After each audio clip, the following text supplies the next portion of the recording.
Hi friends, welcome back to my YouTube channel. आज की ये वीडियो काफ़ी इंटरेस्टिंग एंड इंफॉर्मेटिव होने वाली है, क्योंकि इस वीडियो में मैं आपको बताने जा रही हूँ कि अगर आप हांगकांग जाने का प्लान कर रहे हो तो आपको किन किन बातों का ध्यान रखना है। वीज़ा कैसे अप्लाई करना है, खाने के क्या क्या ऑप्शंस है, कहाँ कहाँ घूम सकते हो, ट्रांसपोर्टेशन कैसे बुक कर सकते हो, और होटल स्टे कहाँ करना चाहिए ताकि आप सिटी के अराउंड रह सको। तो यह सारी इंफॉर्मेशन आपको इस ब्लॉग में मिलने वाली है, क्योंकि मैंने रिसेंटली हांगकांग ट्रैवल किया है। तो वीडियो स्टार्ट करने से पहले अगर आपने मेरे चैनल को सब्सक्राइब नहीं किया है तो प्लीज इसे सब्सक्राइब कर लीजिए। सबसे पहले बात करते हैं हांगकांग के वीजा की। आ रही हूँ कि हांगकांग का वीजा जो इंडियंस के लिए बिल्कुल फ्री है और 14 डेज का वीजा है। उसके लिए एक सिंपल सा ऑनलाइन प्रोसेस है और उस प्रोसेस को बोलते हैं पार। इसके लिए आपको गूगल पर जाकर अप्लाई हांगकांग वीजा ओपन करना है, तो उसका जो लिंक आ जाएगा उस लिंक को ओपन करके कुछ बेसिक सी इंफॉर्मेशन फिल करनी होती है, जो कि बहुत ही इजी एंड फ्री प्रोसेस है। इसका लिंक मैं आपको डिस्क्रिप्शन में दे दूंगी। यह तो बात हुई वीजा की। अब बात करते हैं हांगकांग में घूमने के लिए कितने दिन इनफ हैं। हांगकांग जाने के लिए आपको 5 डेज सफिशिएंट हैं।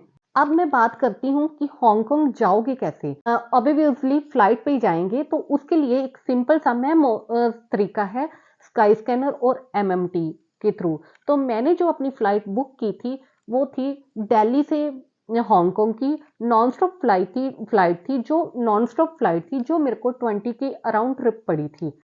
तो आपको दिल्ली से या कोलकाता से मुंबई से इतने तक में आपको फ्लाइट टिकट मिल सकती है।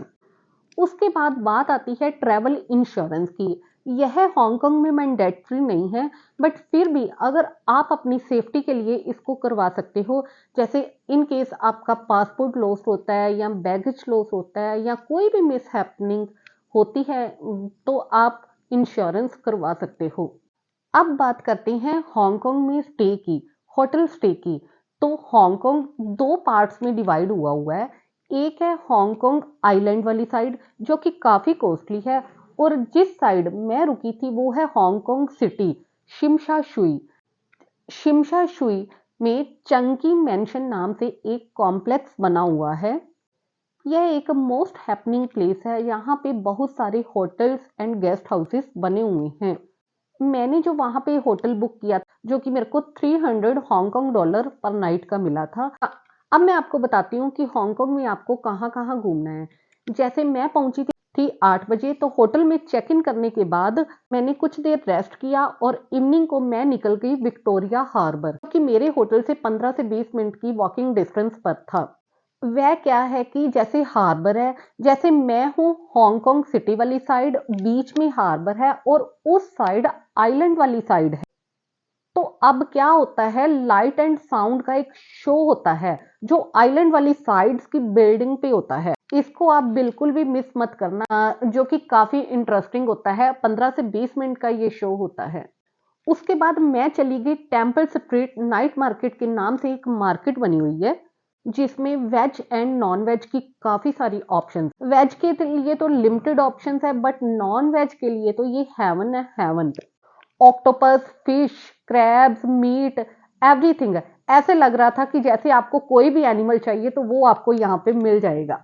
तो आप इवनिंग को टेम्पल स्ट्रीट नाइट मार्केट जा सकते हो, जो कि इवनिंग को 4 बजे से ओपन होकर रात को 11 बजे तक ओपन रहती है। दूसरे दिन आप जा सकते हो विक्टोरिया पीक। विक्टोरिया पीक पर जाने के लिए मैंने एक अलग से ब्लॉग बनाया हुआ है। लेयर्स में जाना चाहते हो तो आप कैसे जा सकते हो, अगर आप बजट में जाना चाहते हो तो आप कैसे जा सकते हो, तो आप वो वाला ब्लॉग जरूर देखना। विक्टोरिया पीक जो है वो है आइलैंड वाली साइड से। वहां से काफी अच्छा हांगकांग का व्यू दिखता है। नदी है, स्काई स्क्रैपर है, बहुत अच्छा एक्सपीरियंस है कि वहां पर आप ट्रैम के थ्रू जा सकते हो। डे 3 में मैं चली गई मकाऊ। 10 बजे मैं मकाऊ के लिए निकल गई। वहां पर मकाऊ में जाने के लिए भी आपके पास 3 ऑप्शंस है, प्राइवेट बस, एक पब्लिक बस और फेरी के थ्रू मकाऊ जा सकते हो। इस पर मैंने एक फुल ब्लॉग बनाया हुआ है और आप उसे जरूर देखना। अगर आप बस में जाओगे तो आपका कितना खर्चा पड़ेगा, अगर आप फेरी में जाओगे तो आपको कितना खर्चा पड़ेगा। अगर आप बजट टूर कर रहे हो तो आप उसको जरूर देखना। मोस्टली लोग फेरी में जाते हैं क्योंकि वहां पे व्यूज काफी अच्छे दिखते हैं, जो कि 165 टू 170 तक फेरी वाले चार्ज करते हैं। मैंने जो तरीका चूज किया था वो था एक पब्लिक बस, जो कि मेरे को जिसकी कॉस्ट मेरे को 65 टू $70 पड़ी। सीधा सीधा $100 मैंने सेव किया। ये मैं आपको वन साइड का फेयर बता रही हूँ। इसलिए पब्लिक बस बेस्ट एंड चीप वे है टू रीच मकाऊ। उसके लिए आप जिस भी जगह पर रुके हुए हो, आपको अपने नियरेस्ट एमटीआर पर जाकर सनी बे नाम के एक स्टेशन तक जाना है। सनी बे से बाहर आकर ही आपको HK जोहान मकाऊ ब्रिज नाम से एक बोर्ड लगा मिलेगा। सनी बे से बाहर निकलते ही 100 मीटर आगे जाकर एक बस स्टॉप पर B5 नंबर की बस ली और जिसने मेरे से $6 लिए और मेरे को पोर्ट एरिया तक पहुंचा दिया। वहां से मैंने 65 हांगकांग डॉलर में बस की टिकट ली, जो कि मेरे को हांगकांग टू मकाऊ एक ब्रिज से होते हुए, जो कि 55 किलोमीटर तक आपस में कनेक्टेड है, मेरे को मकाऊ पहुंचा दिया। जो ये बसें 4 आवर्स इंटू 7 चलती हैं। अब बात करते हैं मकाऊ की। तो मकाऊ पहुंचते ही आपकी इमिग्रेशन होती है, तो आपको सबसे पहले एक स्लिप दी जाती है, जो कि वीजा होता है, जो कि 1 मंथ तक वैलिड होता है। उसमें जो डेट लिखी होती है उस डेट तक आप मकाऊ में रह सकते हो। मकाऊ भी 2 पार्ट्स में डिवाइड है, एक है नॉर्थ साइड और दूसरी है साउथ साइड। नॉर्थ साइड की मैं आपको हिस्ट्री बता देती हूँ। 1999 तक पोर्तुगीज का मकाऊ पे राज था। 1999 के बाद पोर्तुगीज ने ये चाइना को दे दिया। इसलिए मकाऊ को एडमिनिस्ट्रेटिव रीजन भी कहा जाता है। मकाऊ का फ्लैग भी अलग है और मकाऊ की करेंसी भी अलग है। उसकी जो करेंसी है वो है मकेन्स पटाका। ये सब नॉर्थ साइड में है। मैं वहां नहीं गई क्योंकि मेरा वहां पे इंटरेस्ट नहीं था। एक बात और बता दूं, जो हांगकांग की सिम है वो मकाऊ में नहीं चलेगी। मकाऊ आकर आपको न्यू सिम लेनी पड़ती है। बट जो हांगकांग की करेंसी है, जो हांगकांग डॉलर है, वो मकाऊ में एक्सेप्टेड है, वो आप मकाऊ में चला सकते हो। उसके लिए भी आपको चेंज रखना पड़ता है। जैसे कि अगर आप बस में हांगकांग डॉलर देते हो, क्योंकि बस का जो है इनपुट तो है बट उसका आउटपुट नहीं है। उसके बाद आप सेंट पॉल, सोनेडो स्क्वायर और मकाऊ टावर भी देख सकते हो। मैं गई थी साउथ साइड। साउथ साइड में बहुत सारे कैसीनोज हैं। यहाँ का एक्सपीरियंस अमेजिंग था। ऐसे लग रहा था जैसे ये चीजें, हम सारी चीजें हम मूवीज में देखते हैं, बट मैंने फर्स्ट टाइम इन सब का एक्सपीरियंस किया। ये वाकई ही काबिल तारीफ था। मैंने देखा कैसीनो में लोग बेफिक्र होकर बड़े आराम से हजार डॉलर लगा रहे हैं और वो जीत भी रहे हैं, हार भी रहे हैं, बट उनके चेहरे पे बिल्कुल भी शिकन नहीं है। उनका पर्पस सिर्फ लाइफ को एंजॉय करना है। मैं यहाँ पर कुछ फेमस कैसीनो की बात करती हूँ। जैसे मैं गई थी स्टारवर्ड, गैलेक्सी, वेनिशियन एंड पेरिशियन। इनमें से ऐसे है कि हर कैसीनो वालों ने अपनी फ्री शटल बस सर्विस दी हुई है। अगर आप एक कैसीनो से बाहर निकलते हो तो आपको दूसरे कैसीनो तक जाने के लिए आपको फ्री बस सर्विस मिल रही है, ताकि वो कैसीनो वाले चाहते हैं कि आप उनके कैसीनो में विजिट करो। हर कैसीनो में drinks, hot chocolates and fruit beer and some juices वगैरह अवेलेबल है, जो कि आप फ्रीली इंजॉय कर सकते हो। कुछ कैसीनोज में तो मफिन्स, फ्रूट केक वगैरह भी थे, जो कि आप अनलिमिटेड इंजॉय कर सकते हो।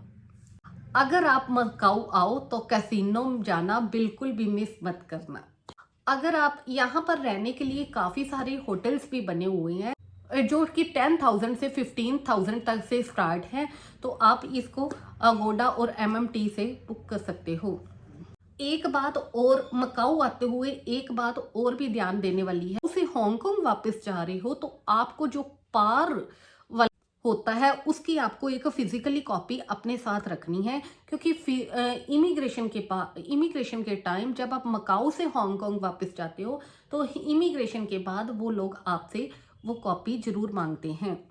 अब बात करते हैं बजट की कि आपका हांगकांग का बजट क्या है। हांगकांग में जो फ्लाइट का आपको पड़ेगा वो पड़ेगा 20K, फूड का आपको पड़ेगा 15K, एंड होटल आपको 15K, एंड ट्रांसपोर्टेशन आपको पड़ेगी 10K। तो ये मैं आपको बजट टूर बता रही हूँ। इसको आप लेजरली, इसको आप जितना मर्जी आगे बढ़ा सकते हो। 4th डे आप डिज्नीलैंड जरूर जाएं। डिज्नीलैंड जाने के लिए सनी बे से ही लाइन चेंज होती है। मैंने आपको सब कुछ बता दिया है।